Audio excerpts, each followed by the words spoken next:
أعوذ بالله من الشيطان الرجيم. بسم الله الرحمن الرحيم. الحمد لله رب العالمين، والصلاة والسلام على سيد المرسلين وعلى آله وصحبه أجمعين. رب اشرح لي صدري ويسر لي أمري واحلل عقدة من لساني يفقه قولي. سبحانك لا علم لنا إلا ما علمتنا إنك أنت العليم الحكيم. ولا حول ولا قوة إلا بالله العلي العظيم. Kitab Faridatul Faraid, muka surat 19, baris yang ke-10 daripada bawah. Muka surat 19, baris yang ke-10 daripada bawah. Qala al-muallifu rahimahullahu ta'ala wa nafa'ana bi'ulumihi amin. Dan tiada dihukumkan atas orang yang mubtadi', tiada dihukumkan dengan kufurnya, tiada dihukumkan atas orang yang mubtadi' dengan kufurnya. Orang yang mubtadi' ni orang yang berpegang dengan pegangan yang bid'ah, pegangan yang direka-reka, yang tidak ada pada masa Nabi sallallahu alaihi wasallam. Reka.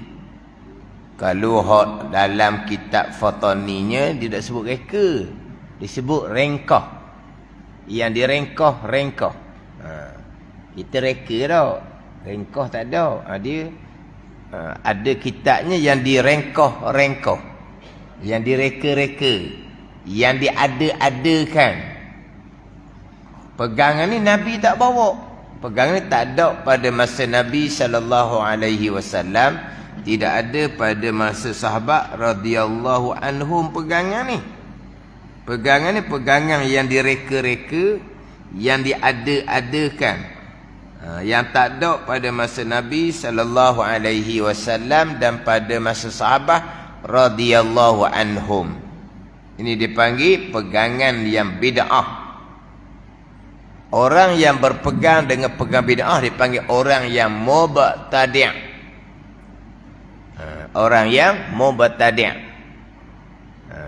Bid'ah mubtadi'. Islam muslim. Iman mukmin. Ihsan muhsin. Kufrun kafirun. Riddatun murtaddun. Tu masdar dengan isi fa'il belakalah tu. Mudahnya Islam, orangnya muslim. Gitu. Iman, orangnya mukmin. Bid'ah ni orangnya mubtadi'. Gitu.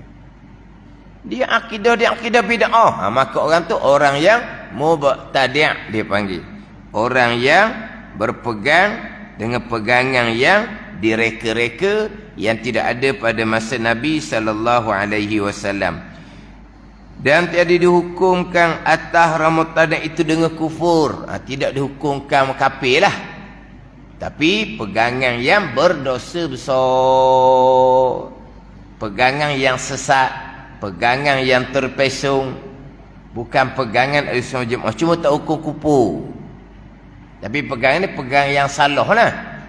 Mana contohnya orang yang mubtadi', orang yang berpegang dengan pegangan bid'ah ni? Seperti Mu'tazilah, yakni Mu'tazilah Qadariyah,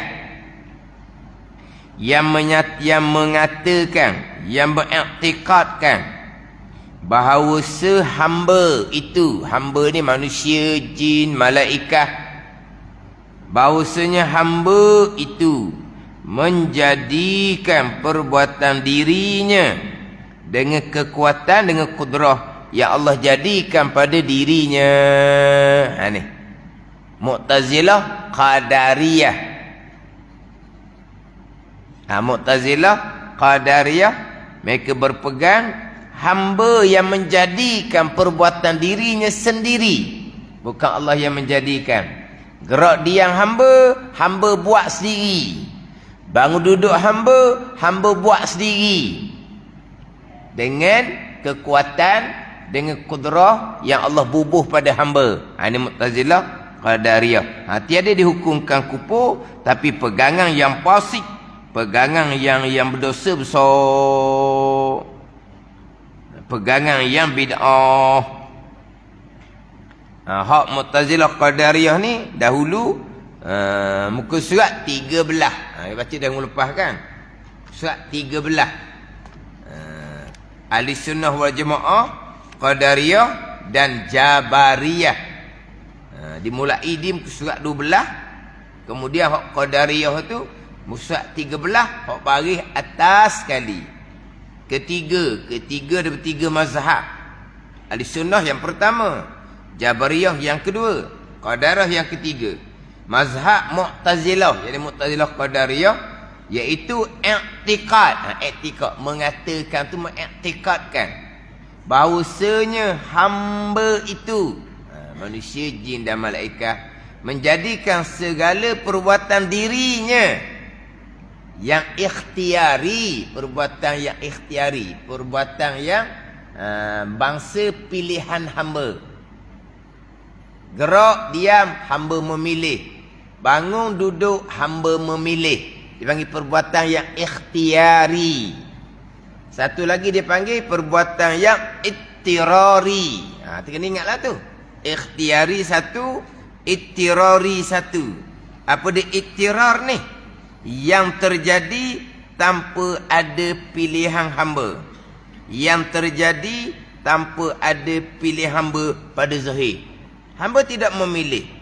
Contohnya, tersepak. Berlaku perbuatan sepak, tetapi hamba tidak memilih untuk menyepak. Nak pilih menyepak warna, ngokor sakit. Tak ngokor sakit. Tersepak kaki katil, menganga. Aku mana? Senyum sedap gitu. Allah. Sekali tersepak tu kok tenganga sakit, terduduk. Berlaku perbuatan sepak, hamba memilih. Tidak, dia panggil ittirari. Alif dot ra, alif ra ya, ittirari, ittirar, yang terjadi tanpa pilihan. Tersepak, terjatuh, terlatoh, ittirar dia panggil. Ini perbuatan ikhtiari, hamba yang menjadikan. Hamba menjadi, ingat baik, dengan kudrah. Tu kudrah tu, qadar, qadariyah. Dengan kudrah, dengan kekuatan. Yang dia akan kudrah oleh Allah Ta'ala pada dirinya, pada diri hamba. Itu Mu'tazilah Qadariyah, perbuatan ikhtiari. Ada pun yang terdahulunya Jabariyah, yang maksud 12 tu. Kedua, mazhab Jabariyah. Jabar apa? Dikrasi. Jabrun, dikrasi. Jabariyah, iaitu i'tiqad tiada bagi hamba itu usaha sekali-kali. Hamba tak ada benda. Mu Tuhan. Bangun ni, mu wak bangun. Duduk, mu wak duduk. Hamba tak ada. Hamba tak ada. Tiada bagi hamba itu usaha sekali-kali. Bahkan ia hamba majbur. Artinya, erti majbur, yang dikerasi. Yang dikerasikan. Itu majbur. Hamba ni dikerasi semata-mata. Hamba tak ada usaha, hamba tak ada pilihan, hamba tak ada usaha sekali-kali, tak ada. Mu Tuhan. Ni. Ini Jabariyah dah ni. Hak golongan dalam FB banyak. Hilangkan keakuan. Hilangkan di hati aku pilih. Hilangkan di hati aku tadbir. Hilangkan di hati aku yang buat. Hilangkan di hati aku yang usaha. Ni. Tiada bagi hamba usaha sekali-kali. Hilangkan rasa usaha hamba. Mu Tuhan. Ni. Dalam FB banyak ni. Jabariyah ni banyak dalam FB. So hilangkan keakuan. Seperti satu bulu yang bergantung pada hawa, pada udara. Ditiup akan dia akan bulu oleh angin, betapa dikehendakinya, betapa dikehendaki oleh angin. Ini contoh. Bulu kan ringan, terbang ke kanan kiri atas bawah, semata-mata ditiup oleh angin. Bulu ada pilihan perbuatan? Tak ada. Tu. Kita pun gitulah. Tak ada apa-apa kita. Bukan kita yang memilih. Bukan kita yang tadbir susung atur. Bukan kita yang usaha. Bukan kita yang buat. Tak ada hamba. Mu Tuhan. Ni. Faham tak ni? Hadis sunnah di atas tu. Bawah ke atas dah. Ketiga, kedua, pertama. Jadi dah. Dan ni bukan macam kitab ni undur balik je ni. Ternaik mula. Patut yang pertama, kedua, ketiga. Yang ketiga dululah sebab tajuk kita tu Qadariyah. Naik yang kedua. Lawan Qadariyah Jabariyah. Naik. Polah naik yang pertama. Ahlis Sunnah wal Jamaah. Dia Qadariyah ni pada masa pemerintahan Bani Abbasiyah, dia nak lawan Jabariyah. Masa tu. Jadi terlajak kepada Qadariyah, tak jadi ahli sunnah di tengah. Di sejarah dia gitu. Ahli sunnah macam mana? Pertama, mazhab ahli sunnah, yakni ahli sunnah wal jamaah, iaitu i'tikad bahawasanya tiada bagi hamba itu, tiada bagi hamba pada perbuatan yang ikhtiar dia, tak ada. Melainkan usaha jua. Hamba ada usaha. Hamba ada pilihan. Hamba ada usaha. Wajib berpegang hamba yang memilih, hamba yang usahakan.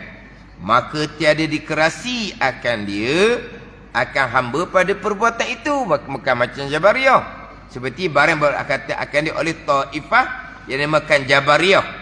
Dan tiada hamba itu menjadikan perbuatan hamba tu. Seperti yang berkata, yang beriktikad akan dia oleh Mu'tazilah Qadariyah. Mana? Ni ulang balik ni. Ni mustahak ni. Perbuatan ittirariyah, yang tadi tersepak, terjatuh, satu saja, sama saja. Ahli sunnah sama, Qadariyah, Jabariyah sama telah lah. Hamba tak ada apa-apa, semata-mata perbuatan Allah.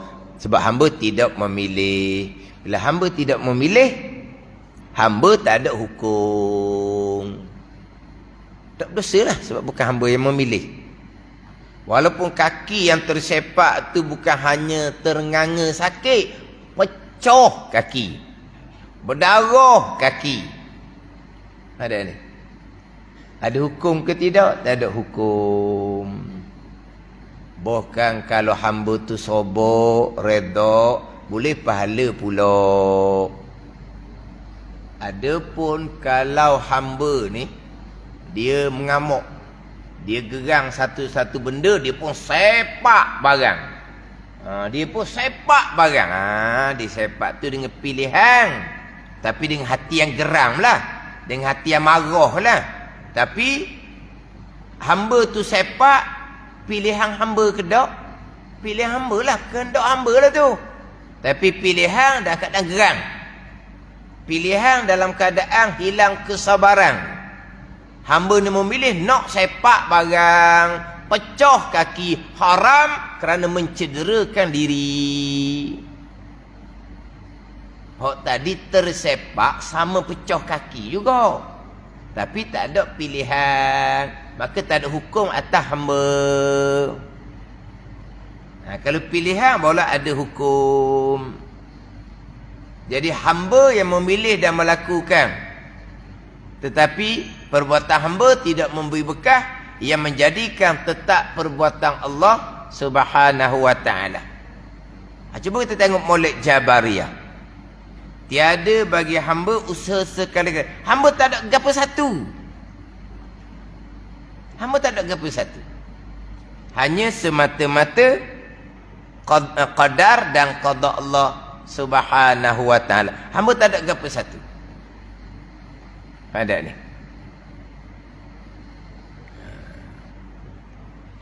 Kita nak balik semula. Kita balik semula kepada bicara rukun iman yang keenam, qadar dan qada. Jelas kan? Kehendak, ketentuan, qadar, qada, perbuatan Allah segala-galanya. Apabila segala-galanya qadar dan qada Allah, kehendak dan perbuatan Allah segala-galanya, apa hak ada di hamba? Nak tanya molek ni. Kita berhenti ni dulu ni. Hak ahli sunnah, Jabariyah, pada kita berhenti dahulu. Kita balik pada segala-gala qadar dan qada Allah. Qadar kehendak Allah, qada perbuatan Allah, jalanan Imam Maturidi. Jadi segala-gala adalah qadar dan qada Allah. Hak saya sebut sebelum ni, saya baca kuliah maghrib tadi dalam kitab Minhajul Abidi, Mazali mengatakan terdetik di hati ni pun hak ketentuan dan perbuatan Allah. Berkelip mata hamba ni pun ketentuan dan perbuatan Allah. Terdetik di hati hamba ketentuan dan perbuatan Allah. Berkelip mata hamba ketentuan dan perbuatan Allah. Tepat tak dengan rukun iman ke-6? Sekalian qadar dan qada tidak terkecuali walaupun sebesar zarah. Betul tak?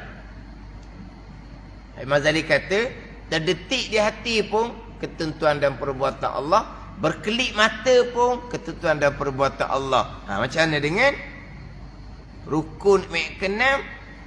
Sekalian ketentuan dan perbuatan Allah, tidak terkecuali walaupun sebesar zarah. Sebesar zarah ni atom, sebesar habuk, tidak ada yang berlaku melainkan qadar dan qada Allah Subhanahu wa taala. Ghazali pun sebut terdetik di hati pun ketentuan dan perbuatan Allah, berkelip mata hamba pun ketentuan dan perbuatan Allah. Mati dah lagi waktu tu, kemah waktu tu. Jadi kalau semuanya ketentuan dan perbuatan Allah, apa yang ada lagi pada hamba? Apa yang ada lagi pada hamba? Apa yang ada lagi pada hamba? Hamba memilih. Terdetik di hati pun hak Tuhan. Hamba memilih. Lagi besar. Hamba usaha. Berkelip mata ni hak Tuhan. Usaha hamba lagi besar. Hak Tuhan belaka lah. Dah. Tadi kata tiada bagi hamba usaha sekali-kali tu salah. Tu Jabariyah. Ada ni. Hamba ada usaha sendiri. Terdetik di hati pun qadar dan qada, berkelip mata pun qadar dan qada. Macam mana usaha hamba? Sebaliknya, i'tikad tiada bagi hamba itu usaha sekali-kali. Hamba tak ada gapo satu. Jabariyah salah. Tak salah kok mana pula? Rukun iman ke-6, sekalian qadar qada tidak terkecuali walaupun sebesar zarah. Mana kira? Mana? Persoalan ni kita kena tahu jawapan. Persoalan ni kita kena tahu jawapan. Kita duk mati dah sekalian qadar qada, terdetik di hati pun qadar qada, berkelip mata pun qadar qada. Hak Allah Ta'ala belaka, dah hamba ada apa? Hamba tak ada benda. Tak boleh gitu ni. I'tikad tiada bagi hamba itu sesekali-kali Jabariyah.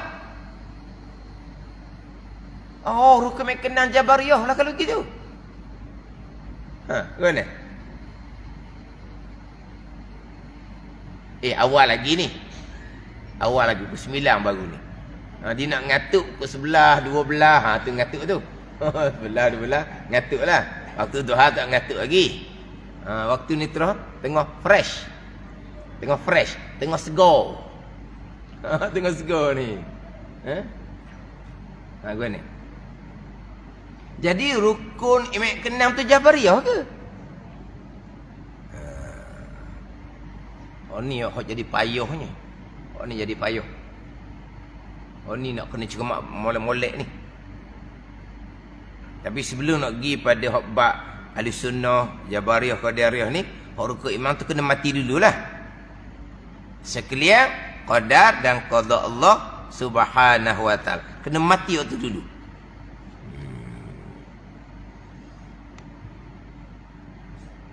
Di muka surat 4 dahulu. Di muka surat 4 bahagian yang kelima daripada atas. Keenamnya, beriman dengan qadarnya, qadar Allah. Baiknya, baik qadar Allah. Dan jahatnya, jahat qadar Allah. Artinya, arti qadar Allah ni, bahawasanya sekalian perkara. Ni. Sekalian perkara, kesemua perkara, segala-galanya, kadang-kadang buih mulut. Buih mulutnya duk sebut. Tak ada bekas je laginya. Buih mulut. Sekalian saya fahamlah ustaz. Sekalian ketentuan Allah, perbuatan Allah, saya fahamlah sekalian. Tapi takkan perkara jahat ketentuan Allah juga. Tadi sekalian. Lepas tu takkan perkara jahat hak Allah Ta'ala juga. Dah sekalian nak buat mana? Bukan sekalian yang baik, sekalian sungguh-sungguh. Pening nak jadi. Sungguh. Dia ikut rakaman saya berulang-ulang kali. Nak faham, tak faham juga. Atau surat panjang dia atau surat. Orang datuk lah. Orang yang berkenaan dalam bidang sains. Orang datuk, orang ada kedudukan dalam bidang sains. Orang Kelantan duduk Kuala Lumpur. Cerita lama dah ni. Sekalian saya pegang ustaz, tak ada isu. Sekalian saya pegang. Tapi takkan hak jahat mari Tuhan juga. Pelik dah jadinya. Sekalian saya pegang ustaz, takkan itu usaha hamba mari Tuhan juga. Tak kata sekalian. Sudahlah, sekalian lah. Termasuk perkara jahat. Termasuk itu usaha hamba. Sekalian. Sekalian perkara, sama ada elok seperti ta'ah, ta'ah,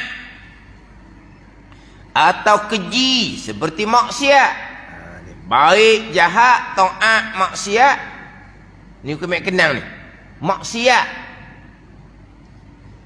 hasil ia, berlaku ia, jadi ia sekian perkara dengan perbuatan Allah Ta'ala. Ni Qudrah, perbuatan Allah. Allah perbuat atas muwafaqah kehendaknya, kehendak Allah, iradah. Allah kehendak bila? Pada sedia kala. Sekalian. Tidak terkecuali pun sebesar zarah. Baik, taat, jahat, maksiat. Hasil ia dengan perbuatan Allah. Gerak, diam, minum arak, Allah buat. Gerak, diam, berjudi, Allah buat. Gerak, diam, berzina, Allah buat. Allah buat atas muwafaqah. Apa makna muwafaqah? Seiring, sebagaimana, gitulah. Muwafaqah kehendaknya, kehendak Allah pada sedia kala. Allah kehendak pada sedia kala hamba tu akan berjudi, minum arak, berzina. Allah kehendak pada azal. Saat berjudi, saat minum arak, saat berzina, perbuatan Allah, bukan perbuatan hamba. Ada ni. Hak Allah tentu pada azal tu siap dah. Yang sekarang sedang berlaku ni, berjudi, minum arak, berzina, perbuatan jahat yang sedang berlaku ni, Allah yang perbuat. Keesaan Allah pada perbuatan, wahdaniyah pada af'al. Ni jelas dah kitanya. Ni jelas dah kitanya. Tapi biasalah, orang baru nak belajar, sininglah kanja, setok, keju. Hak jahat. Hak tu hak kemarin tu. Komen dia FB tu. Perkara maksiat bukan mari Tuhan sebab Tuhan tak redha. Orang perempuan dia nak lawang lah berapa kali. Yang main perempuan ni gagah. Gagah perempuan ni. Orang perempuan, orang Penang. Kita tengok FB tu orang Penang lah. Orang Patawa. Dalam FB. Dia boleh sangguh dalam tu. Masa hak tengah hari kemarin. Hak di Wisma Negeri kemarin. Sebab curang lah. Curang tu benda maksiat. Benda Tuhan tak redha. Macam mana Tuhan kehendak? Benda Tuhan tak redha. Dia cangguh. Hak tu hukum iman kenang. Cangguh hukum iman kenang lah nak cangguh kau. Cangguh ayat Quran lah, cangguh hadis Nabi lah. Ijma' ahli sunnah jemaah pekerjaan qada qada, ketentuan dan perbuatan Allah. Ijma' ahli sunnah. Nak cangguh ahli sunnah. Mana kalau setok kejuk pun jangan bagi napuk dalam FB orang baca, orang tengok. Orang baca dalam FB orang tengok. Yang wak nampak sangat kita tu. Nak panggil apa? Tak reti. Tak reti tu baiklah, tak panggil jahil. Jangan nampak kita tak reti. Sabarlah dulu tengok orang ni. Mana orang perempuan ni tak sabar ni. Sebab tu kuasa cerah tak ada tangan dia. Sebab kalau kuasa cerah ada tangan orang puang, cerah pagi, cerah petang. Cerah pagi, cerah petang. Dia cepat sangat, tak sabar. Marah cerah. Petang marah pula ketua lelaki. Cerah pula petang tu. Baru dia nak cerah. Tak sabar. Sabarlah. Dengarlah dulu. Bukan kata perkara jahat ni Allah kehendak. Sa'ah berlaku perkara jahat tu siapa buat? Hasil ia berlaku ia sekian perkara dengan perbuatan Allah, bukan perbuatan hamba. Perbuatan Allah. Ni rukun yang kenang ni. Bukan perbuatan hamba. Gerak diam sembahyang, perbuatan Allah. Gerak diam membaca Al-Quran, perbuatan Allah. Gerak diam berzikir, gerak diam belajar, perbuatan Allah. Perbuatan Allah. Ni hak rukun yang kenang. Macam mana? Faham? Macam mana pula ni hak Jabariyah ni. Jadi macam Jabariyah pula rukun yang kenangnya. Tiada bagi hamba usaha sekali-kali. Tak ada. Hamba tak ada. Buat taat pun bukan usaha hamba. Buat jahat pun bukan usaha hamba. Perbuatan Allah semata-mata. Tu Jabariyah. Dah rukun yang kenang.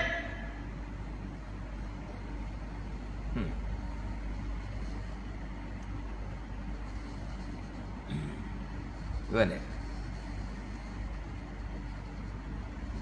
Dia sebelum nak pergi kepada bab usaha, ahli sunnah, Jabariyah, Qadariyah, kok mana pun dia kena mati dulu. Hak rukun yang kenang. Wahdaniyah pada perbuatan, qudrah, iradah, mati dulu. Wahdaniyah pada af'al, sifat yang keenam, qudrah, iradah, ilmu, mati itu dulu. Hak rukun yang kena mati dulu. Patut boleh bukti setakat tu. Kena pergi pula pada ikhtiar usaha. Kalau bukti setakat tu, dia akan terundur pada akidah Jabariyah. Ada ni. Tetapi hak rukun yang kenang tu mati dulu. Itulah hakiki sebenar-benarnya. Itu hakiki sebenar-benarnya. Sekali yang berlaku perbuatan Allah sebagaimana kehendak Allah pada azal. Sekali yang berlaku baik ataupun jahat, perbuatan Allah. Wahdaniyah pada af'al, qudrah. sebagaimana kehendak Allah, iradah dan ilmu. Oh, kalau gitu hamba tak ada usaha sekali-kali, hamba tak ada benda sekali-kali. Lah. Kalau hak Tuhan belaka, hamba ada apa? Hamba ada apa? Hamba tak ada apa-apa lah. Tak ada usaha, tak ada lah. Itu rukun yang keenam. Itu hakiki dia. Itu sebenar-benar dia. Faham tak? Baru lagi kepada banyak ayat-ayat Al-Quran menyandarkan perbuatan pada hamba. Ayat Al-Quran, hak rukun iman yang keenam, hak Tuhan belaka, ayat Al-Quran juga. Qul kullum min indillah, kata ilmu yang Muhammad, sekalian perkara datang daripada Allah Subhanahu wa taala. Quran juga. Allah lah khaliqu kulli syai', yang menjadikan sekalian perkara. Allah Taala belaka. Allah khaliqu kulli syai', Allah yang menjadikan sekalian perkara. Allah Taala belaka. Tu hak rukun keenam. Tiba-tiba banyak pula ayat yang menyandarkan perbuatan kepada hamba. Ayatnya iyyaka na'budu wa iyyaka nasta'in. Ayat Fatihah kita. Ayat kita biasa baca semuanya, laha ma kasabat wa 'alaiha maktasabat. Bagi seseorang lah balasan kebaikan atas usaha baik yang dilakukannya. Atas seseorang lah balasan buruk atas kejahatan yang diusahakannya. Hamba pula jadinya. Usaha perkara baik dapat balasan baik. Usaha perkara jahat dapat balasan jahat. Banyaklah. Wa ma taf'alu min khairin ya'lamullah. Apa dan barang yang berlaku daripada segala kebaikan. Apa-apa yang dilaku daripada kebaikan, nescaya Allah mengetahui, Allah akan balas. Apa kebaikan yang dilakukan? Hamba yang melakukan kebaikan. Jadi banyak ayat yang menyandarkan kepada hamba. Hak Tuhan belaka rukun iman yang keenam. Hak inilah barulah nak letak pula macam mana hak ayat Quran hak Tuhan belaka dengan ayat Quran yang menyandarkan pada hamba. Ayat Quran hak Tuhan belakanya mana? Alhamdulillahi Rabbil Alamin. Alhamdulillah. Ni tauhid uluhiyah. Sifat 20 ni. Istighnat dan iftikar.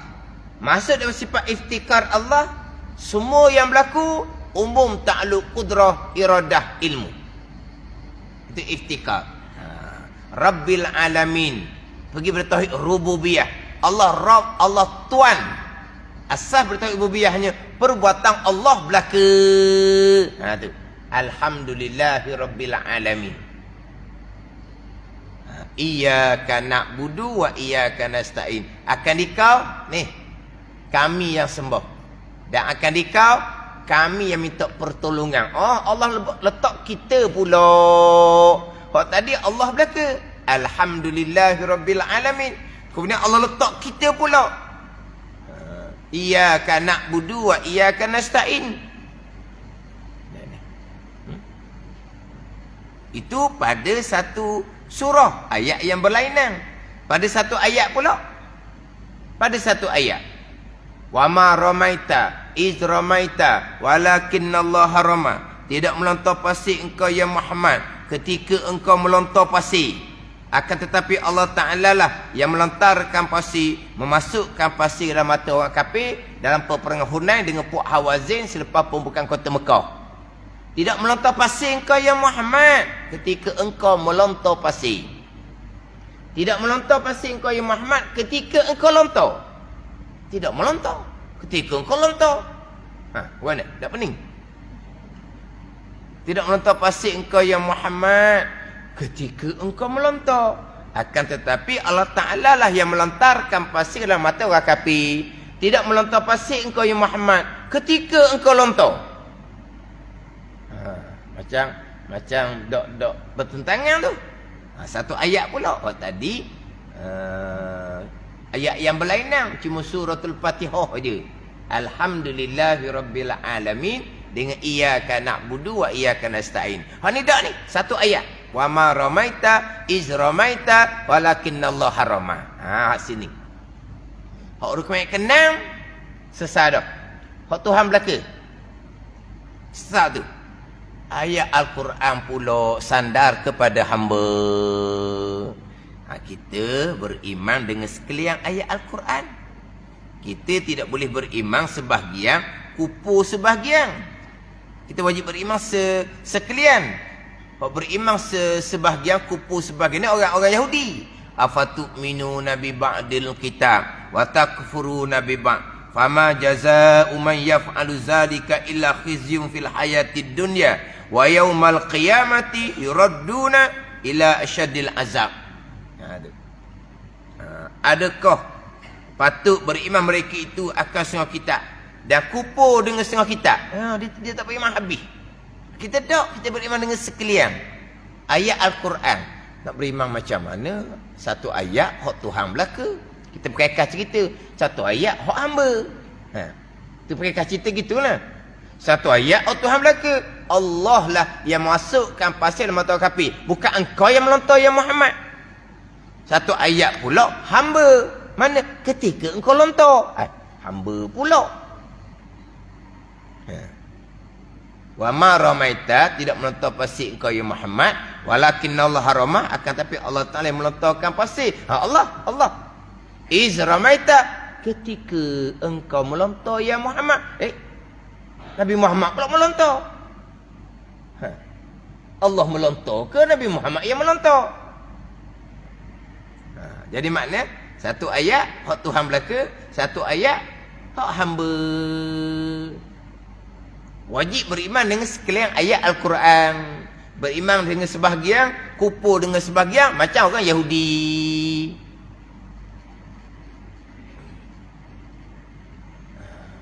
Sinilah ahli sunnah berpegang kedua-dua. Hak Tuhan belaka, hak batin hakiki, rukun nikmat kenang. Hak hamba pada zahir majazi. Gitu je. Jadi hak batin hakikinya sama macam Jabariyah. Hak batin hakiki, tiada bagi hamba usaha sekali-kali. Hak batin hakiki. Salah Jabariyah, hak zahir, hak hamba mereka tidak pegang. Kita ahli sunnah, hak zahir, hak hamba kita berpegang. Iyyaka na'budu wa iyyaka nasta'in. Hamba ada pilihan, hamba ada perbuatan, tapi hanya pada zahir, majazi, bukan hakiki. Gitu je lah. Kena begitu je lah. Ada ni. Jabariyah beriman dengan setengah kitab. Hak Tuhan belaka je dia ambil, orang kimat kenang. Hak sandar pada hamba, mereka tolong. Dia ambil hak batin sahaja. Hak zahir dia tolong. Qadariyah pula hak zahir, hak hamba mereka pegang, hak hamba sungguh-sungguh, hak batin hakikat Tuhan mereka tolong. Ni Qadariyah sama, Jabariyah sama, macam orang Yahudi beriman dengan setengah kitab, kufur dengan setengah kitab. Kita ni beriman dengan alhamdulillahirabbil alamin. Kita beriman dengan iyyaka na'budu wa iyyaka nasta'in. Alhamdulillahirabbil alamin, hak Tuhan belaka, rukun yang keenam. Iyyaka na'budu wa iyyaka nasta'in, hamba ada pilihan dan perbuatan, walaupun pada hakikinya diri pun ada perbuatan hamba, tetap hak Tuhan belaka juga. Mana boleh bagi tak dua-dua tu? Hak batin hakiki alhamdulillahirabbil alamin kita pegang. Hak zahir majazi iyyaka na'budu wa iyyaka nasta'in kita pegang. Tak pegang dua-dua ni go, tak ada Fatihah lah jadinya, tak ada semayang lah jadinya. Tidak melontar pasir engkau ya Muhammad, akan tapi Allah yang masukkan pasir dalam mata orang kafir. Kita berpegang hak Tuhan belaka. Izramaita, ketika engkau melontar pasir kau yang Muhammad, kita berpegang pada zahir. Nabi ada pilihan, Nabi yang buat lontar pasir. Dia gitu. Kena pecah dua tu. Hak batin hakiki rukun keenam alhamdulillahirabbil alamin. Hak zahir majazi Iyyaka na'budu wa iyyaka nasta'in. Wajib berpegang, hamba ada pilihan, hamba ada perbuatan. Walaupun pada hakikinya pilihan dan perbuatan hamba tetap ketentuan dan perbuatan Allah Taala. Apa nak kita? Jabariyah dia ambil hak batin sahaja. Qadariyah ambil hak zahir sahaja. Ahli sunnah beriman dengan sekalian ayat. Hak batin, hak hakiki beriman, hak zahir majazi beriman. Sebab apa? Dua-dua ayat Al-Quran.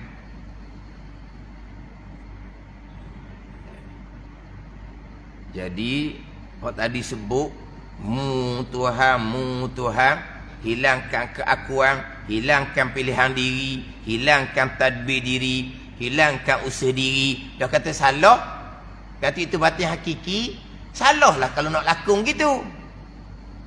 Sampai masa Allah fanakkan di basirah, naik makam hakiki sungguh. Fanak dianya. Di basir mereka tak ada apa-apa, mereka hanya ada af'alullah. Ini tak boleh lakon. Allah yang fanakkan, Allah yang naikkan mereka pada makam hakiki. Kita makam syariat. Wajib berpegang, hamba dipilih perbuatan. Kita hanya menyebut batin hakiki, hak Tuhan belaka. Batin hakiki, hak Tuhan belaka. Tak ada ni. Tapi kita tak sampai makam ni. Kita hanya menyebut wajib berpegang batin hakiki, hak Tuhan. Tapi oleh kerana kita makam syariat, wajib berpegang, hamba yang memilih, hamba yang melakukan. Sampai masa Allah hilangkan hamba, yang ada berasa hanyalah Allah Ta'ala. Itu makam hakiki, makam awliya. Bukan suruh kita lakon. Bila kita lakon sahaja, tak ada kita. Mu Tuhan, Jabariyah lalu dah. Sesak pegangan tu. Jangan nak lakon.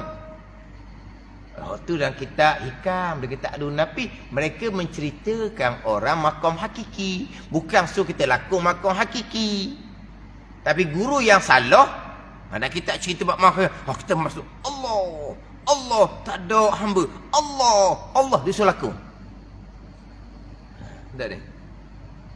Dah dalam kitab hikam, selagi merasai hamba memilih, selagi merasai hamba yang mentadbir, selagi merasai hamba yang buat, rasa tak pilih? Rasa tak tadbir? Rasa tak buat? Tak rasa buat? Tak rasa? Ni kena gecek doktor ni. Tak rasa apa dah ustaz kena angin dah ni, tak rasa apa ni. Sekebang dah kali ni, kebah. Tak rasa apa? Rasa tak memilih? Memang kita pilih. Rasa tak kita buat? Memang kita buat. Memang kita rasa kita buat. Tidak rasa, memang kita rasa. Selagi merasai, hamba memilih, hamba yang tadbir, hamba buat. Belum lagi ma'rifatullah. Dan kita hikam. Guru yang terpesa, tengok belum makrifat, kapir lagi, dia kata. Oh, ni guru sesat. Dan kita hikam kata belum makrifat. Dan kita hikam bukan kitab faridah. Itulah kitab tasawuf hakikah. Mana pun belum sampai makrifah makam hakiki. Mana apa ni? Kita makrifah makam syariat. Tak ada salah pun. Lepas tu kita buatlah. Nak naik makam hakiki. Tak boleh buat. Atau Allah yang kurniakan. Buat aja kita duduk makam syariat. Wajib berpegang. Hamba ada pilihan dan perbuatan. Iyyaka na'budu wa iyyaka nasta'in. Tak pegang Jabariyah. Adalah orang duk cerita anak beranak dia gitu, ustaz mu Tuhan. Tak apa tu. Kemungkinan dia wali dah. Wali apa sombong tak habis-habis. Wali apa mengupak orang tak habis-habis Sombong wali apa? Dak wali Jabariyah. Dua tu je lah. Dia lakon. Sebab dia lakon? Guru dia suruh lakon. Selagi merasai, tak ada makrifat. Selagi merasai, tak ada tauhid. Selagi merasai, syirik kepada Allah. Syirik. Kita rasa kita pilih, tak syirik. Allah yang buat pilihan tu. Kita rasa kita takbir, tak syirik. Allah yang buat takbir. Kita rasa kita buat, tak syirik. Allah yang buat kan, bukan kita. Rasa kita syirik dan kita hikam. Syirik maqam, bukan syirik syariat. Tu cerita lain tu. Dia kecapa aduk dengan syariat. Jadi tunduk pada akidah Jabariyah ni. Akhirnya mudah-mudah mensyirikkan orang mukmin yang lain. Syirik kamu, kafir kamu. Itu syirik maqam, bukan syirik syariat. Ada ni. Syirik syariat lain. Syirik syariat ni kalau syirik hak besar atau kafir. Kalau syirik kecil, riya, itu syirik syariat. Ini syirik makam tak ada salah apa pun syariat. Itu cerita hal mereka. Dibubuh di makam syariat. Tunduk pada akidah Jabariyah. Ingat baik. Memang kita tak boleh menghilangkan rasa. Tapi dia orang ni bila melakonkan seolah-olah hilang rasa. Pandai ni. Bila dia lakon. Pandai ni. Dia akan menjiwai. Dia rasa macam ya dah. Pandai ni. Kan lakon, buat. Pandai ni. Orang yang melakonkan watak, pelakon-pelakon tu kan, dia habis dia punya filem dia tu, dia kena pergi berobat pula. Sebab apa? Nak kembali asal. Sebab dia jadi sudah sebati dengan lakonan dia. Mana apa? Dia menjiwai sungguh-sungguh. Mana boleh lakon? Dia rasa macam tak ada dah akunya, tak ada bila aku. Tu bukan sungguh. Itu Jabariyah. Tapi dia melakonkan, dia masa macam ya dah dia rasa. Sungguh. Kan pelakon kan? Dia berlakon jadi jahat. Dia pergi duduk pula dekat-dekat. Alah. Dia nak berlakon jadi maknya. Dia pergi duduk tempat maknya, lelaki. Dia buat au gitu. Lepas habis berlakon, dia kena berobat. Mana tidak apa. Gitulah juga jadinya. Padahal dia lelaki jantan. Dianya jantan. Pandai ni. Tapi dia watak lakonkan maknya. Jadi nak berlakon maknya, dia kena pergi duduk ke maknya. Dia duduk pondang. Dia duduk dengan pondang. Dia berlakon jadi maknya sungguh. Lepas habis lakonan tu, nak balik semula kepada asal, kena berobat. Sebab apa? Pada gini kan? Ni, pada ni. Gini. Jadi, pada ni, dia sudah menjiwai. Bukan dia sebenarnya. Jadi aku Allah dah. Wajib berpegang hamba yang memilih, hamba yang melakukan. Iyyaka na'budu wa iyyaka nasta'in. Wajib berpegang.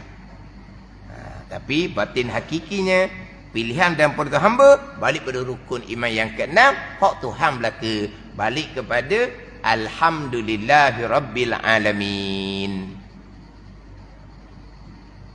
Sebab itulah kita ahli sunnah ni hakikinya Jabariyah. Kita ahli sunnah ni hakikinya Jabariyah. Hakiki. Tapi beza kitanya, kita berpegang pada zahir, hamba memilih, hamba yang melakukan. Ikhtiar hamba pada zahir. Pada batin hakiki, Jabariyah. Sebab tu terkadang ahli sunnah ni, kalau orang tak faham, dia kata Jabariyah kitanya. Walau kita lain. Jabariyah tidak berpegang hamba ada pilihan dan perbuatan. Kita hakikinya sama Jabariyah. Zahirnya kita berpegang hamba ada pilihan dan perbuatan. Macam Qadariyah. Qadariyah berpegang zahir, hamba ada pilihan dan perbuatan. Batin hakiki pun hamba ada pilihan dan perbuatan. Itu beza. Pada ni kena ingat gini. Kita ahli sunnah, batin hakiki Jabariyah. Hak Tuhan belaka.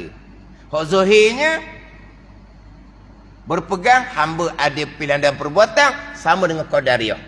Qadariyah berpegang hamba ada pilihan dan perbuatan, tapi zahir dan batin pilihan dan perbuatan hamba mutlak, bukan Tuhan. Ini Qadariyah.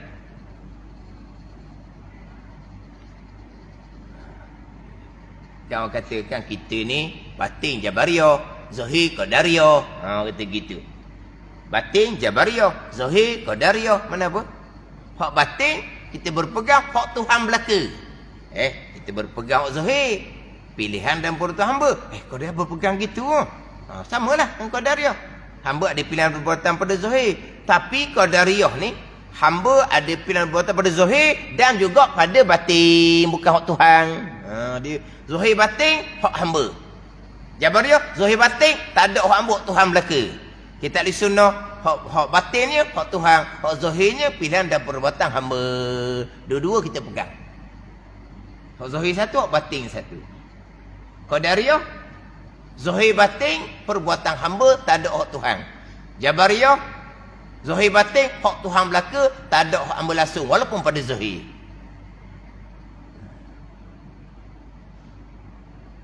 Cuma, tak sama kita yang Qadariyah.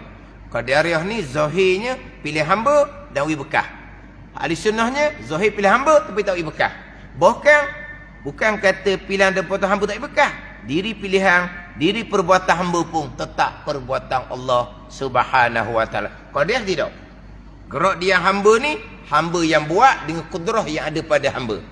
Berhasil apa yang hamba buat, hamba yang menjadikan dengan kudrah yang Tuhan letak pada hamba. Itu Qadariyah.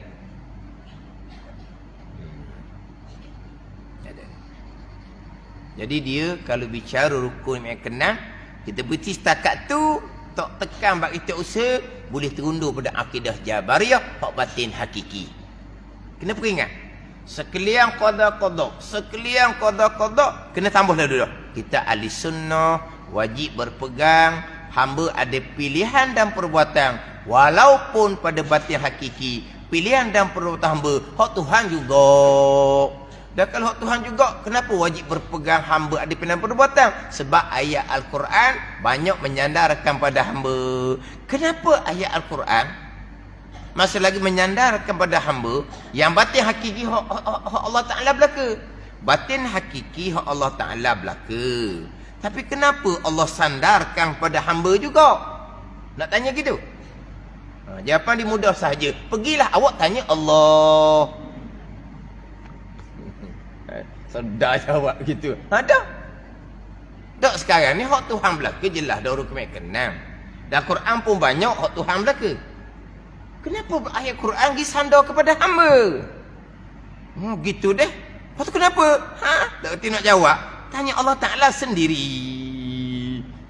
Nganga kawan tu. Senang jawapan. Dia nak jawab macam mana? Kenapa Allah sandarkan perbuatan pada hamba, walau hak dia belaka? Dia sandar pada hamba buat apa lagi? Tu tanya. Pergi tanya Allah Ta'ala.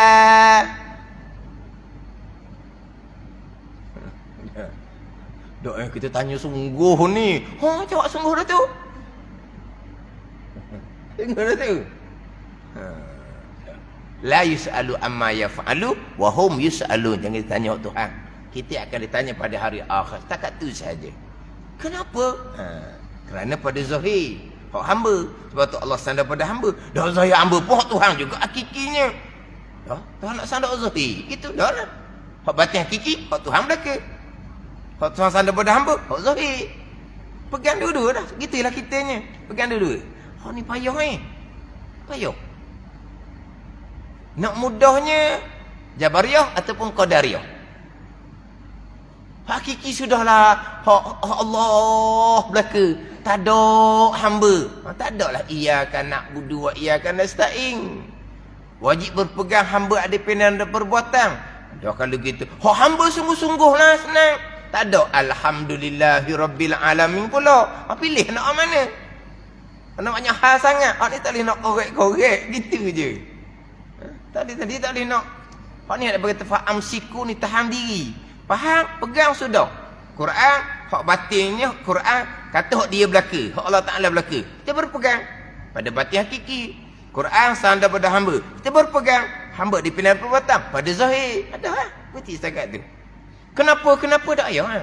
Jawapan dia tadi la yus'alu amma yaf'alu wa hum yus'alun. Jangan tanya pekerjaan Allah Ta'ala.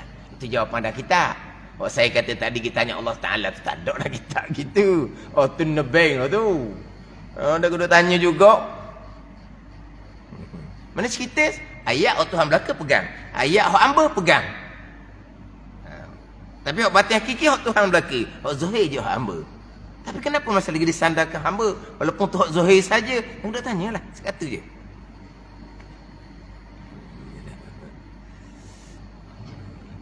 Dia hak zahir banyaklah. Zahir zaharal fasadu fil barri wal bahri bima kasabat aydin naha.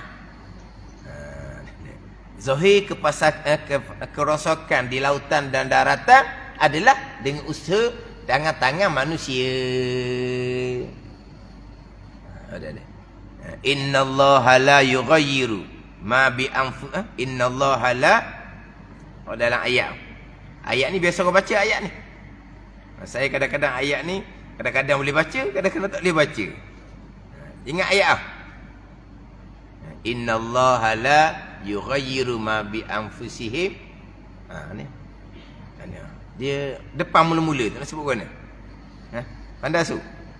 Innallaha la yughayyiru.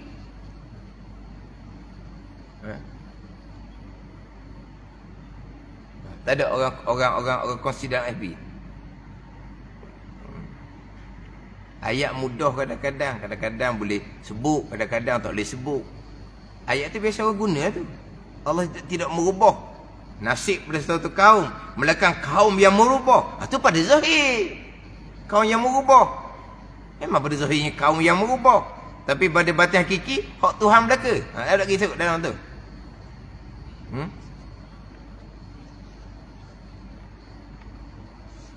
Tak ada. Tapi tahu ayat tu kan? Tahu ayat tu kan? Tidak merubah oleh Allah Ta'ala ke satu kaum, melainkan kaum yang merubah diri mereka sendiri. Itu hanya pada zahir. Bukan setakat Allah sandar kepada hamba ni. Allah tanya lagi. Allah tanya. Wa kaifa takfuruna wa antum tutla alaikum ayatullah wa fikum rasuluh. Tengok. Wa kaifa takfuruna wa antum tutla alaikum ayatullah wa fikum rasuluh.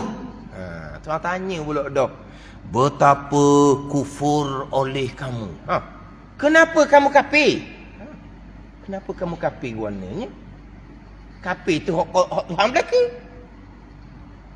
Ada ni. Bukan sahaja pada hamba saja ni. Tuan tanya pula. Betapa kafir oleh kamu. Walhal dibaca atas kamu akan ayat-ayat Allah dan pada kamu ada Nabi SAW. Kafir apa lagi? Ni kafir Mekah lah ni. Kafir Mekah. Betapa kafir kamu. Walhal telah dibaca atas kamu ayat-ayat Allah Ta'ala. Nabi baca Quran kan? Dan pada kamu Rasulullah. Pada kamu tu Rasulullah ada. Dengan mukjizat laginya. Kita, mukjizat mana mukjizat? Kita dengar cerita je. Kita iman ni. Tapi mukjizat bukan berlaku depan mata kita. Orang kafir Mekah kan? Mukjizat berlaku depan mata mereka. Betapa kafir oleh kamu. Walhal telah dibaca atas kamu akan ayat-ayat Allah, ayat Quran. Dan pada kamu Rasulullah. Ada Rasulullah dah doa kamu tu. Betapa kafir kamu. Tuan tanya macam hak bukan hak Tuhan pula.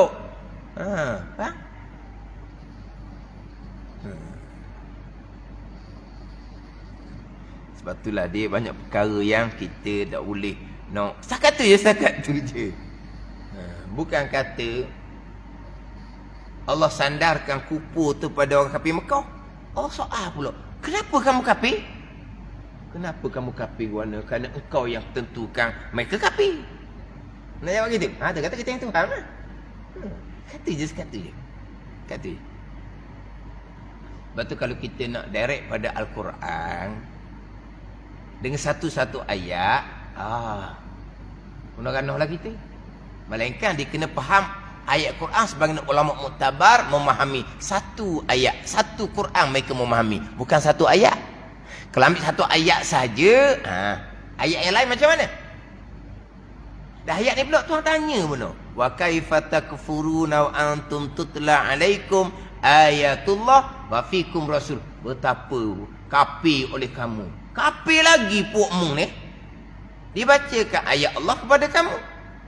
Rasulullah pula hidup di kalangan kamu. Rasulullah ni pula Nabi SAW bukan mukjizat je. Daripada budak lagi berlaku dah benda pelik yang dipanggil irhas. Pergi ke Syam, pergi balik sebulan. Tak kena panah, dipayungi oleh awan. Semua orang Mekah tahu belaka. Nak apa lagi? Nak kafir lagi? Tak kenal Rasulullah tu siapa? Orang yang paling amanah, orang yang paling baik, keturunan yang baik, mak ayah yang terbaik. Nak apa lagi? Ada ni. Keistimewaan ada pada padang tubuh Rasulullah pula macam mana? Kafir lagi? Tanya pula. Kalau ambil satu ayat, macam dengan ayat yang lain pula.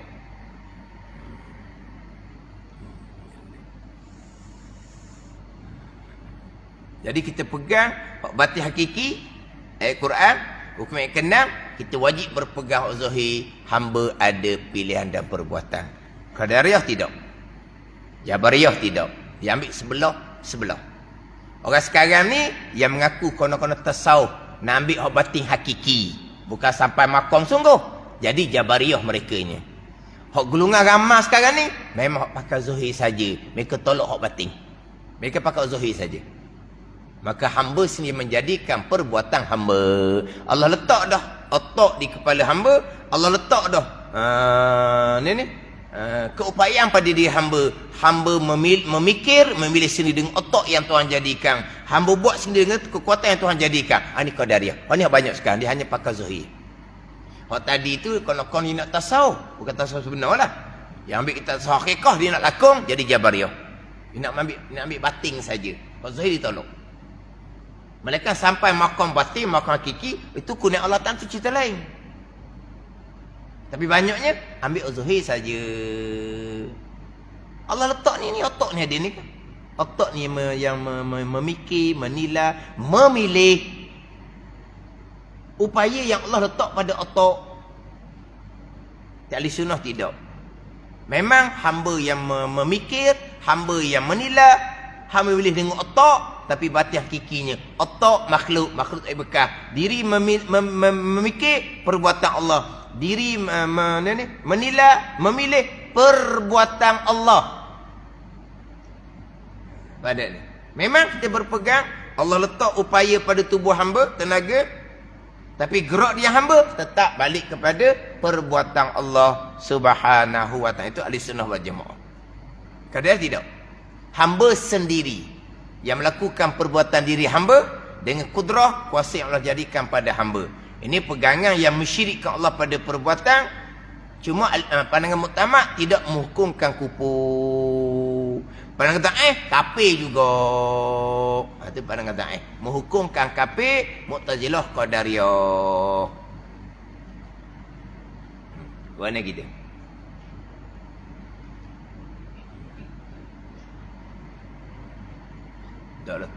Dah letak sini molek, kebanyakannya akan terlajuk kepada Qadariyah. Salah pengajian ilmu tasawuf ditundur pada akidah Jabariyah. Nak ngaji tasawuf hakikah, dia kena mantap dahulu i'tiqad syariat. Pegangan kena kemah dahulu. Bukan yang belajar sahaja, yang mengajar tu sendiri pun tauhid syariat fardhain tak lepas. Lepas tu dia jadi capu dengan hakikat, jadi Jabariyah. Yang mengajar pun tak lepas. Ni hak pegangan ni, cerita bab pegangan dahulu, cerita bab syariat. Ahli sunnah macam mana, Qadariyah macam mana, Jabariyah macam mana, baru cerita hak tinggi-tinggi.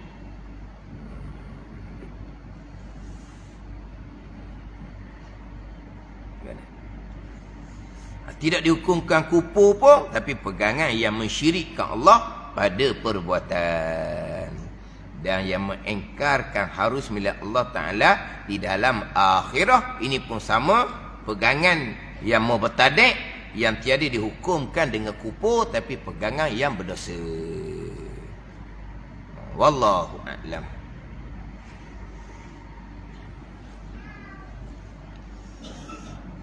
Dia bab ni, kalau kita dok tanam awal-awal, bila besar dia nak faham satu-satu tu, dia akan makan masa sedikit. Makan masa sedikit. Kalau orang tu dok sabar, memang akan tak jadi apalah. Mereka akan tolak awal-awal kalau dok sabar. Pening dia kata. Hak zahir, hak batin, hak hakiki, hak majaz, dia pening. Dia kata biar nak semayang je, dia kata. Oh, nak semayang, dia tak bicara bab pegangan. Oh, ada benda waktunya. Dia rasa macam payuh. Dia rasa macam sempit. Susah, dia kata. Lepas tu dalam bab ni kena tanam awal-awal pada anak kita.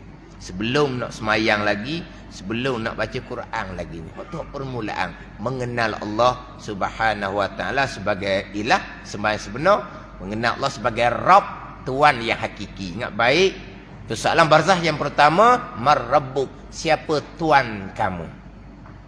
Siapa Tuan kamu? Siapa Rabb kamu? Pada ni. Tapi ada golongan ni pula, tak boleh jawab Allahu Rabbi kalau tidak merasai. Allah tu karut-marut pula lagi. Takkan boleh jawab selagi tidak merasai ketuanan Allah Ta'ala, kekuasaan Allah Ta'ala, pemilikan Allah Ta'ala. Lagi tidak merasai, masih lagi merasai kekuatan sendiri, masih lagi merasai Tuan sendiri. Tak akan boleh jawab Allahu Rabbi pula dia katanya. Selagi merasai kuasa sendiri, rasa aku sihat, aku gagah, aku tak boleh jawab Allahu Rabbi dia kata. Selagi merasai kita ni Tuan, tak hilang rasa Tuan. Ni harta ni aku tuang, rumah ni aku tuang. Kena hilang rasa tuang tu. Hak Allah Ta'ala, bukan kita tuang.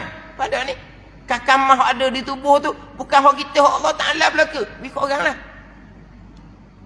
Senyum. Kena hilangkan rasa tuan. Kita ke tuan, kakamah. Tak. Lahu ma fis samawati wal ard. Kursi. Baca tak? Lahu ma fis samawati wal ard. Milik Allah Ta'ala. Ada di bumi, milik Allah. Bukan milik kita. Kakamah tu milik Allah. Dok, kita rasa milik kita. Kamu mengaku kamu Tuan, kamu Rabb. Tuan Allah Ta'ala kan. Kalau masih lagi merasai kamu Tuan, kamu tak akan berjawab Allahu Rabbi ketika ditanya Mar-Rabbuk. Sedap dia ceramah. Hak tu hak aku, hak ni hak aku, hak ni hak aku. Siapa Tuan? Rabbil Alamin. Siapa? Allah Ta'ala, bukan kamu. Bukan ni? Hak dah poket banyak-banyak tu. Siapa Tuan? Siapa Tuan? Duit saya.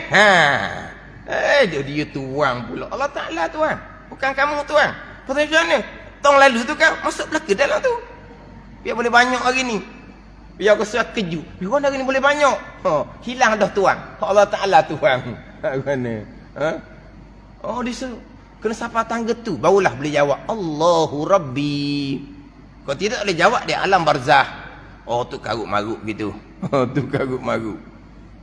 Memang hakikinya Allah lah Tuan, Rabbil Alamin. Kita rasa kita Tuan, tak ada salah apa pun. Boleh ceramah gitu. Ni ada dua soalan pula ni. Soalan air raya, bukan soalan Terengganu ni. Ni dah Terengganu ni. Ni bukan soalan Terengganu ni. Soalan KL. Soalan ni huruf besar belaka pula. Ada dia orang sekolah huruf besar belaka dia? Sekolah ada huruf besar belaka? Kan kita huruf besar kan depan je kan? Tengah huruf kecil. Ni huruf besar belaka ni. Ni KL ke? KL pun tak gini tau. Huruf besar belaka. Pernah berlaku di tempat saya. Selepas membaca doa iftitah, imam terlupa takbir 7 kali. Solat ayat Aidilfitri. Dia terus membaca Fatihah. Biasalah berlaku gitu memang. Dah kan kita kan Allahu Akbar nak iftitah, bismillah lah. Kita sama-sama. Terlupa nak takbir 7 kali rakaat yang pertama. Terdengar ada makmum ucap subhanallah. Imam masih meneruskan bacaan Fatihah hingga habis. Makmum kata subhanallah dah. Imam baca Fatihah sampai ke habis. Makmum mana pula hok jenis bengong ni? Bengong kasar dah. Tu imam baca Fatihah dia subhanallah. Balik. Bengong. Tak ada subhanallah dah Subhanallah apa? Takbir 7 kali tu senang hayah je. Nak subhanallah apanya? Tak gitu dah. Tu imam paling tak marah. Pening pula orang dengar. Boleh ke imam paling marah gitu? Tak. Tok imam tak teruk dia ni. Bagus tok imam ni. Subhanallah apa bendanya? Itu senang hayah je. Selepas habis bacaan Fatihah, mungkin makmum baru teringat. Dia terlupa untuk bertakbir. Imam pun baru mula bertakbir. Takbir pula tok imamnya. Tok imam macam pun bengong juga. Tak ada lah takbir tu. Selepas takbir 7 kali, imam meneruskan bacaan surah. Tak jadi batas sembahyang tu imamnya. Tapi tak sunat dah. Tak payahlah. Batal ke tak? Tak dia batal. Pada ni. Sebab dia takbir sekali angkat tangan, dia diam. Dia takbir dua angkat tangan. Jadi pergerakan tu tidak berturut-turut. Kalau pergerakan tu berturut-turut, dia batal semayang. Sebab 3 pergerakan anggota besar tangan boleh batal semayang. Tapi ni tak. Dia Allahu Akbar, dia angkat tangan. Dia pun tasbih. Dia Allahu Akbar, dia angkat tangan. Jadi angkat tangan pertama, kedua sampai ketujuh tu, dia tidak berturut-turut. Tak panggil 3 pergerakan lah. Tak batal lah. Tak batal. Tapi tak sunat lah laginya. Makmum pula, tak ada lah subhanallahnya. Tak ada subhanallah tu. Tu bukan rukun semayang. Sunat hai'ah jua. Ada ni. Nak subhanallah pun makmum kena pandai juga. Ni soalan lain pula ni. Ni tak usah belaka. Saya nak tanya 2 soalan. Adakah menjadi wajib, yakni fardu ain mengetahui nama Nabi yang digelar ulul azmi? Hak 5 tu lah. Bukan wajib fardu ain mengetahui nama Nabi 25. Hak 5 tu. Wajib fardu ain mengetahui nama Nabi hak 25. Termasuk 5-nya ulul azmi. Ditanya, wajib fardu ain ke tak? Kita tahu nama Nabi hak ulul azmi yang 5. Nabi SAW, Nabi Ibrahim AS, Nabi Musa AS, Nabi Isa AS, Nabi Nuh AS. 5 ulul azmi ni. Bukan kata 5 ni wajib fardu ain, 25. Termasuk 5 hak ulul azmi. Termasuk 5 hak ulul azmi. Jadi masuk 5 tu wajib tahu jugalah. Cuma hak 5 tu kita boleh letak nombor. Yang pertama Nabi SAW, nombor 2 Nabi Ibrahim AS, nombor 3, nombor 4, nombor 5 Nabi Nuh AS. Boleh letak nombor. Yang ke-6 tak ada. Yang ke-25 tak boleh letak nombor. Kan dia ada 25 kan? Yang ke-25 tak ada 25. Nombor kebong tu lah. Kebong ke gitulah. Nombor akhir tu. Boleh ada. Dia tak ada. Tapi bukan ulul azmi yang 5. Kita wajib mengetahui. Rasul 25 tu. Dalam tu termasuk ulul azmi yang 5. Nama 10 sahabat Nabi, adakah ia juga menjadi fardu ain? Nama 10 sahabat Nabi ni 10 sahabat hak mubasyirin bil jannah tu lah, yang dia khabar gembira dengan syurga. Tu tak wajib kita tahu. Kita tahu ke? Hak 4 tu tahulah, khulafaur rasyidin. Hak 4 tu memang tahu belaka. Sayyidina Abu Bakar, Sayyidina Umar, Sayyidina Uthman, Sayyidina Ali. Tu tahu belaka lah. Hak lagi 6? Hak lagi 6 tu. Dengan mana? Talhah, dengan Zubair, dengan Abdurrahman bin Auf. Abdurrahman bin Auf ni masyhur sikit. Abdurrahman bin Auf masyhur sikit. Lepas tu Sa'ad bin Abi Waqqas, kemudian Sa'id bin Zaid. Kena nama Sa'id bin Zaid radhiyallahu anhu. Sa'id bin Zaid kena. 10 ni 10 ni. Sa'id bin Zaid. Tahu Sa'id bin Zaid tu siapa? Hak kena pukul di sana Umar tu lah. Adik ipar dia tu. Ingat tak saya mau pukul tu kan? Hak dia nak pergi bunuh Nabi sallallahu alaihi wasallam, orang sekat dia. Nak pergi bunuh Nabi tu. Adik kamu tu dengan suami dia ikut Nabi Muhammad dah tu. Dia pun tukarlah pergi rumah adik dia. Kan? Baca Quran tu kan? Siapa yang kena pukul? Adik ipar dia. Siapa nama adik ipar dia? Sa'id bin Zaid. Tu wajib syurga tu. Lepas tu Abu Ubaidah Amir Al-Jarrah. Abu Ubaidah Amir Al-Jarrah. Yang masyhur cerita dia, dibunuh ayah dia dalam peperangan Badar. Abu Ubaidah Amir Al-Jarrah. Jadi ayah dia ni pada perang Badar, dia cari anak dia. Anak dia ni perang Badar kan, anak dia carilah orang kafir Mekah lain. Tak ambuhlah beradak dengan ayah dia. Pada ni, ayah ni gerang sebab dia makan garang dulu. Dia cari mana anak dia ni? Nak cari anak dia juga. Anak ni nampak ayah, anak dia cari kafir Mekah lain. Dan sekarang ni, masa bertempur antara tentera Nabi SAW dengan kafir Mekah, pada perang Badar tak ada orang lain yang nak beranak belaka. Anak beranak belaka situnya. Jadi Abu Ubaidah ni takkan nak cari ayah. Tapi Mekah ramai lagi kan. Jadi mana ayah dia duduk. Nak tahu juga anak di mana, nak bunuh anak dia juga. Faham tak ni? Maka berhadapan sebab ayah mencari. Berhadapan, dia pun bunuhlah ayah dia. Bunuh ayah kan. Lah, hati macam mana bunuh ayah ni? Senang hati. Hati pun jadi sedihlah sebab dibunuh ayah. Perang Badar tu Abu Ubaidah.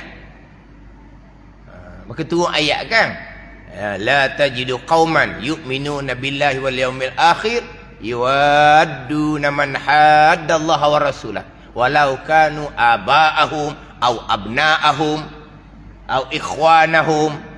Ya Muhammad, kamu tak akan dapat satu kaum yang benar-benar beriman dengan Allah dan Rasul, bagaimana hari kemudian mengasihi akan mereka yang musuh Allah dan Rasul, walaupun mereka tu ayah-ayah mereka. Beriman tidak akan mengasihi sebab ayah dia ni musuh Allah dan Rasul. Ayah dia ni musuh Allah dan Rasul sebab dia lawan dengan Nabi. Orang yang beriman dengan Allah dan hari kesudahan, hari akhirat, tak akan mengasihi orang yang musuh Allah dan Rasul, walaupun ayah-ayah, walaupun anak-anak. Itu ayat dia. Ayat tu pada Abu Ubaidah Amir Al-Jarrah. Ayat tu nak kitab Wisyah. Ayat tu kitab Wisyah. Siapa yang musuh Allah dan Rasul? Orang yang tinggal semayang. Gitu.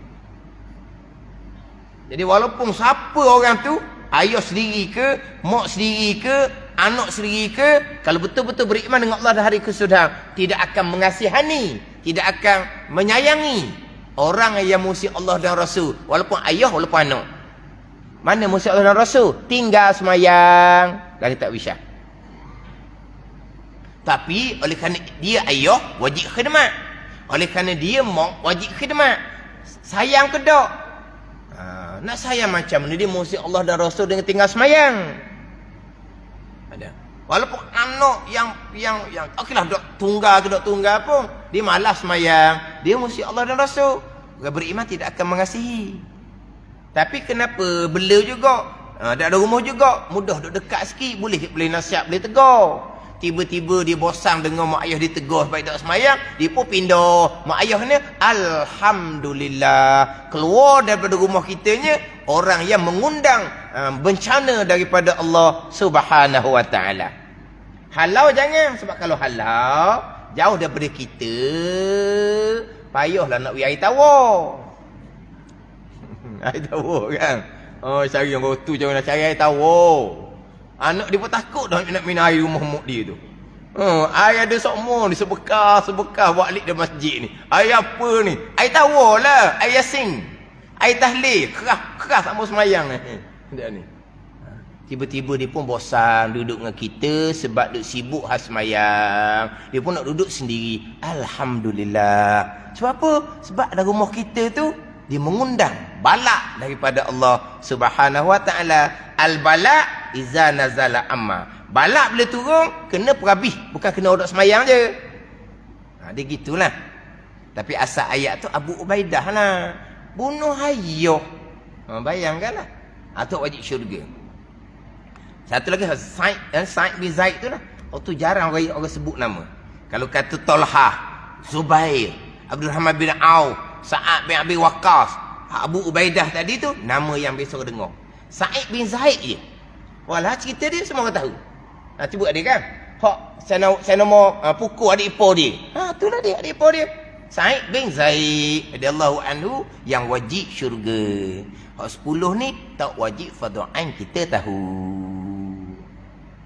Kalau tidak susahlah kitanya sebab kita tahu sahihnya 4. Khulafaur Rasyidin. 4 tu sahih. Kan ada orang tak tahu? 4 Khulafaur Rasyidin tu. Tak ada. Orang tahu belakang 4 tu. Lagi 6? Lagi 6 tu masalah.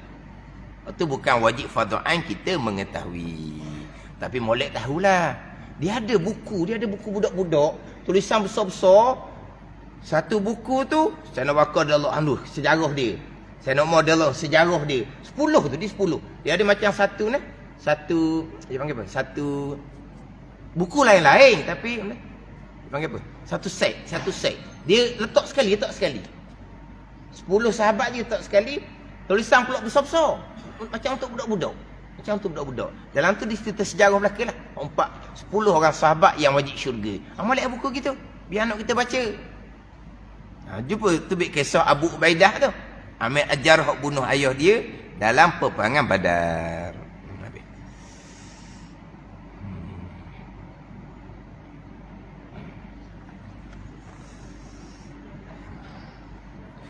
Ni kitab Munyatul Musalli, muka surat 29. Surat 29. Baris yang ke-6 daripada atas. Baris yang ke-6 daripada atas. Qala al-muallifu rahimahullahu ta'ala wa nafa'ana bi'ulumihi amin. Ada tak? Baris yang keempat daripada atas. Baris yang keempat daripada atas. Qala al-muallifu rahimahullahu ta'ala wa nafa'ana bi'ulumihi amin.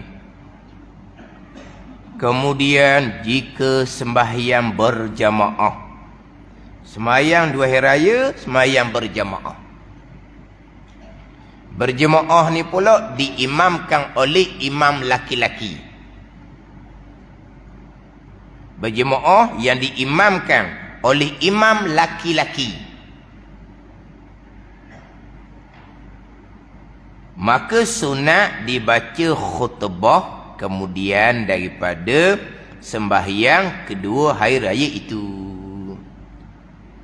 Berjemaah yang diimamkan oleh imam laki-laki. Kalau sembahyang raya seorang diri, itu terang-teranglah tidak sunat membaca khutbah. Satu laginya, berjemaah tapi diimamkan oleh imam perempuan. Berjemaah tetapi diimamkan oleh imam perempuan. Fahamlah ni, kalau diimamkan oleh imam perempuan, maknanya perempuan belaka lah. Ada ni. Kalau sembahyang berjemaah diimamkan oleh imam perempuan, berarti perempuan belaka. Kalau berjemaah diimamkan oleh orang lelaki, kemungkinan lelaki tu seorang je. Kalau lain tu orang puan belaka. Mungkin. Dah, dalam rumah dia tu, bini dia, anak perempuan belaka. Tak ada seorang anak lelaki. Mana apa dia? Berjemaah yang diimamkan oleh lelaki. Hak lain perempuan belaka. Bila ni? Pada masa PKP. Dan pada masa PKP, ingat tak?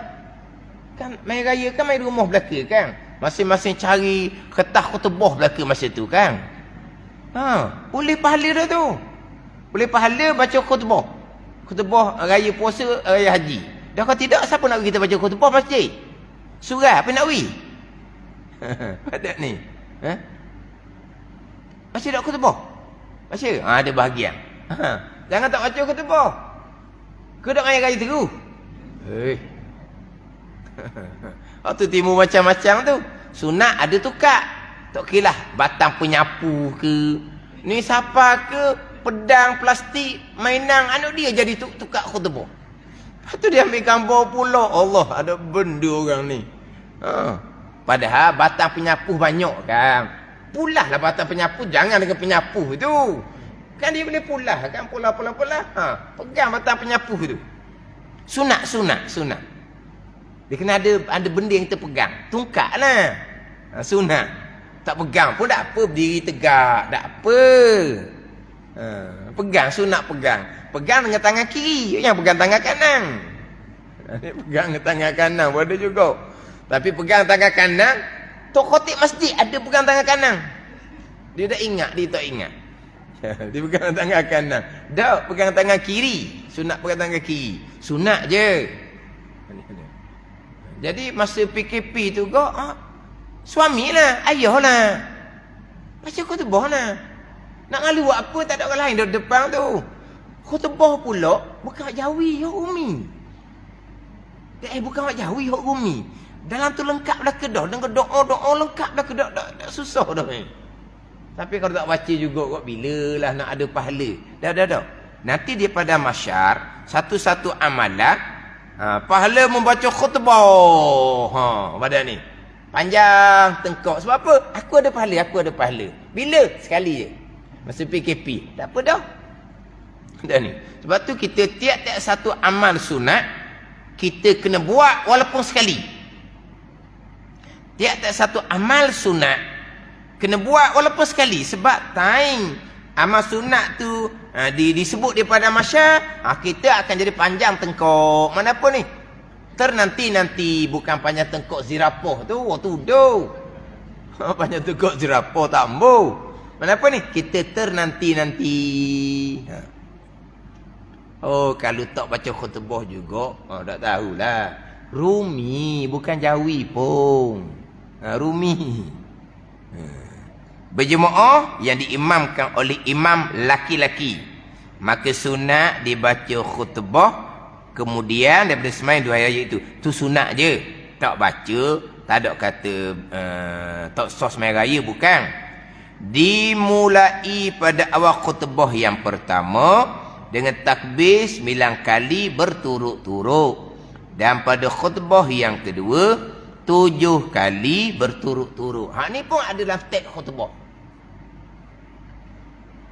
Dia khutbah pertama ditakbir 9 kali berturut-turut lah. Allahu Akbar, Allahu Akbar, Allahu Akbar.